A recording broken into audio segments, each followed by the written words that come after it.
Hey LSR family, welcome back to Lady Shar Reacts. I hope you're having a great day today. I've got something fun for us today.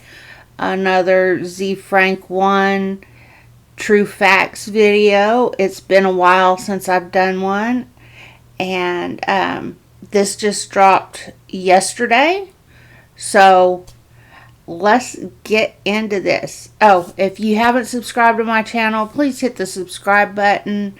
If you enjoy this video, please share it on your social media, and the link to the original video will be in the description box below. If you want to go show Z Frank some love on his channel, tell him Lady Shar sent you. And let's get into this, because I am a big fan of Z Frank 1, and I love his videos. So let's go full screen and hit play. Today we will explore the culture of the Macaque. Jenny, how do you say this one? You think it's Macaque? No, it's too long to be Macaque. Maybe Macaque? Oh, Macaque. Alright. Koshima Island in the south of Japan is home to a number of Japanese macaques. These macaques have been provisioned for nearly 75 years. This means that researchers bring them sweet potatoes and then research them, which is cool. Think of it as an all-inclusive nudist resort. Except I guess only sweet potatoes are included. And strangers are watching you and taking notes. It's creepy, actually. But it's better than sitting up in a tree in the middle of a snowstorm. So not a bad gig for a snow monkey. Oh gosh, I forgot to tell you, they're also called snow monkeys. Sorry, I swear, look up a picture of a dictionary inside of a moron and you'll find me. Let me explain. Japanese macaques also live in the mountains in the north of Japan, where it snows quite a bit. No other non-human primate lives in colder places, and the human primates that do are constantly bitching about it. Except for the Canadians, they keep it all locked up inside. But these macaques are good at the winter thing. As the temperature gets colder, their fur gets thicker. Except on their butt. They don't have fur on their butt. I feel like that's a miss. But it looks like fun, doesn't it? Playing in the snow and what is that? Eating bark? Alright, I'll be honest with you. It looks like a crappy time to me. Out there freezing your nitzels off and eating bark. However, listen to this. In the 1960s, some young Japanese macaques, hippies, were spotted using an outdoor hot spring at a resort. Resorts full. Dad joke. And once those young macaques dipped their freezing buttsicles into that warm water, they got used to it. And pretty soon all their macaque friends were showing up. And you know what happened next? The peoples built those macaques their own hot spring park. When does that ever happen? You try it. Get a group of friends and hang out naked in your neighbor's hot tub. You won't get a free hot tub out of it, I'll tell you that. To take pictures of them taking a bath. Alright, it's a little weird. Now, see that? I wouldn't do that. I wouldn't drink from it. Hot tub water, it's like a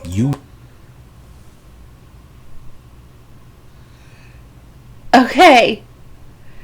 They built them a whole park with these natural hot spring hot tubs for them. Oh my gosh. That's crazy. A hot tub national park. I bet if you tried to get in with them that you would get messed up.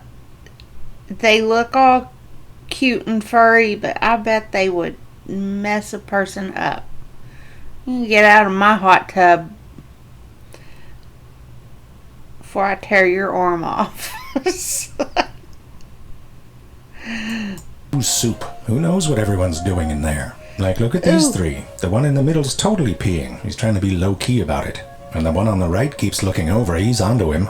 And then 3, 2, 1. There, the one on the left felt it.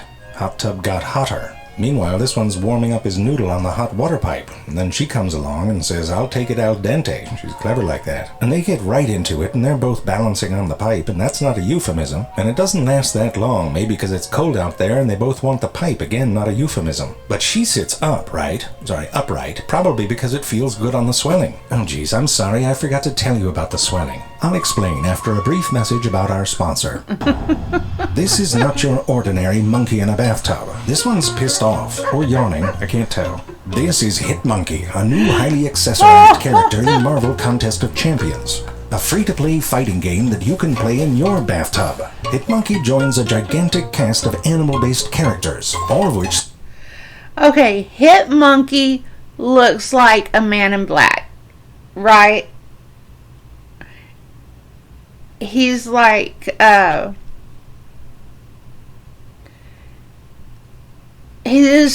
way he's dressed and the sunglasses looks like a play on Will Smith in Men in Black. Seem to have a bit of a chip on their shoulder. But how many of them have a foot gun? Hit Monkey does, along with a very well-fitted suit, I might add. You can play as this little raccoon fellow with his orange pantsuit, who prefers weapons that are disproportionately large. Then there's like this duck that's not a duck, it's like a tongue lure thing, which is frankly terrifying, but also kind of amazing. But the important thing is that Hit Monkey and Tigra are new this month in the contest. You can play as them and over 170 other Marvel characters right from your mobile device. Download Marvel Contest of Champions from the App Store or Google Play. Even has a monogrammed tie clip. Very stylish. You'd call him Hit Monkey. Or not. Where were we? Oh right, swelling. Let me explain. See the one on the left wearing the kind of creepy hockey mask? Right, well actually that's a backwards monkey and that's its butt. And it's a great butt to have if you like sitting in trees. It's got these hardened pads on it called ischial callosities. Might be a little easier to see on a crested macaque. It's sort of like when you get a hemorrhoid, the doctor gives you this kind of butt donut pillow. It's like that, except the pillow in this case is made out of the hemorrhoid, but not really, but like a comfortable hemorrhoid. Anyway, if you play the footage backwards, it looks like a really weird runway show. Now, around the time a female macaque is fertile, the skin of her genitals and perineum, the science word for taint, swells as a sort of sexual signal. The degree of the swelling depends on the female and the species. We'll take a test. See if you can spot someone that's ready to mate. Alright? Do you need more time? It's tricky, right? Because that could be a nose. Anywho, that's what I meant by swelling in the pipe-laying footage. That one was a euphemism. Back to the macaques in the hot spring. I know what you're thinking. That looks pretty chill. But it's not really that chill. I mean, it's not chill. But it's not chill. These are fairly strict societies. Each of these macaques has a rank within the troop. It's sort of like in middle school when you went to your friend's house and you found a list he made of his friends in order and you're not even in the top 5, which is bull because you lent him your bike. Anyway, it's like Game of Thrones but with less nudity. And if someone gets caught drinking monkey soup where they shouldn't be, things get ugly. But violence is dangerous. Jerry, you have to proofread this. Even a small injury can lead to death because they haven't invented doctors yet. Sorry, look at this one backwards. Instead of fighting all the time, they have a number of ways of reinforcing the social order, like the grooming each other thing. I mean, it's really just non-stop, but it's a good way to check in and de-stress. And they'll back right up into it too, because nothing says I trust you more than putting your junk 2 inches away from someone's giant teeth. Macaques are also very good at communicating with their faces. Jerry, when you watch one like this pigtail macaque, it can look like when someone gets a little too into a TV show and starts acting out the characters with their face. Marriage? But Papa would never allow it. Elope? But what about the zombies? These expressions can help reinforce rank. For example, a submissive macaque might grimace, which looks like a smile, but it's like that weird smile you get when somebody's being a d*** to you, and later on you're like, why was I smiling? Then there's lip smacking, which is like when you get nervous and start talking really quickly, except in this case there's no words. That, by the way, was lazy dominance. Not even showing up to work. However, in some species, these same gestures can be a sign of friendship and affiliation. I mean, that looks nice right there. We should all be doing a bit more of that. Better than arguing on Facebook anyway. But don't think that this is a society held together by some alpha male grabbing noses. There is an alpha male, but the power is very much centered on matrilines, lineages of mothers and daughters that form alliances and will stay in the troop their whole lives. Young males, on the other hand, are more or less kicked out around puberty, which I'm sure is awkward. Charlie, do you remember how I told you your father went out for... That lip movement looks like they're mocking somebody. You know, when someone says something and someone else goes, you know, and doesn't say anything, but they're mocking the person talking. That's exactly what it looks like. It's funny. Oh, go back and see that again.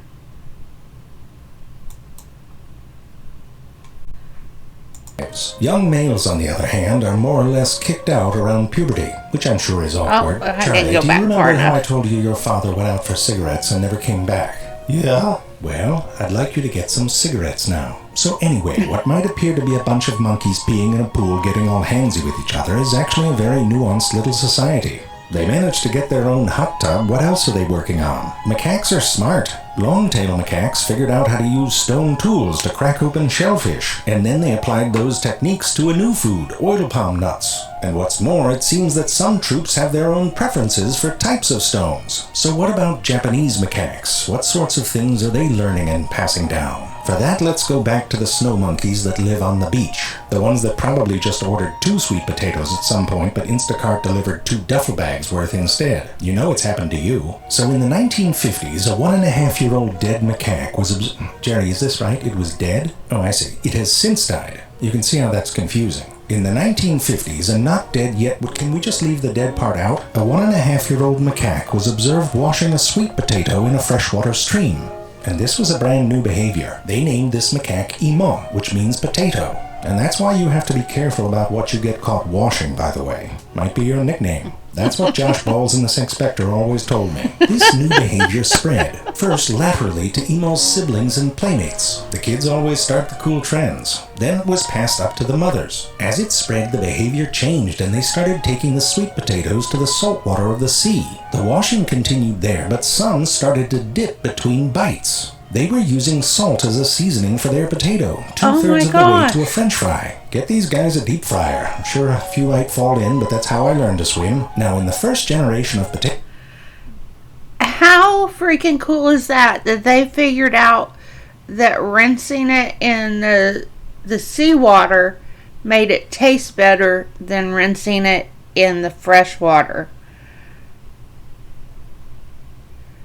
Hey, if they take them to their hot springs and leave them in the water overnight, maybe they'll have boiled potatoes.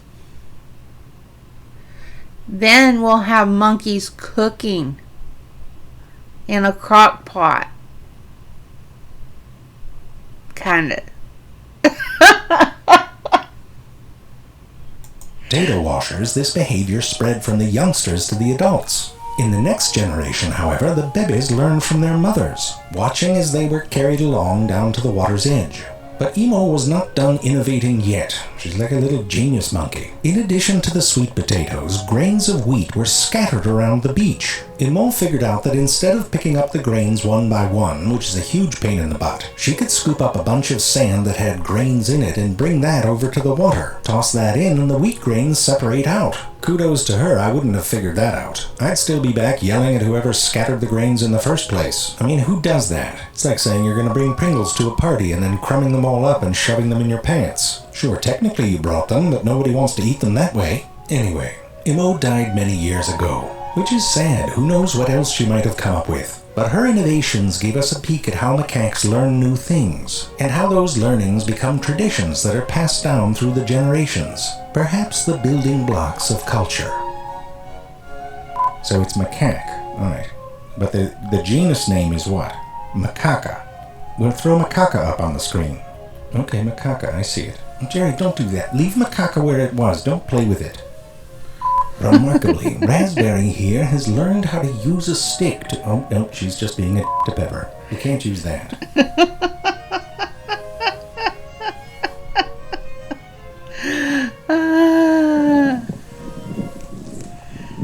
This video was awesome.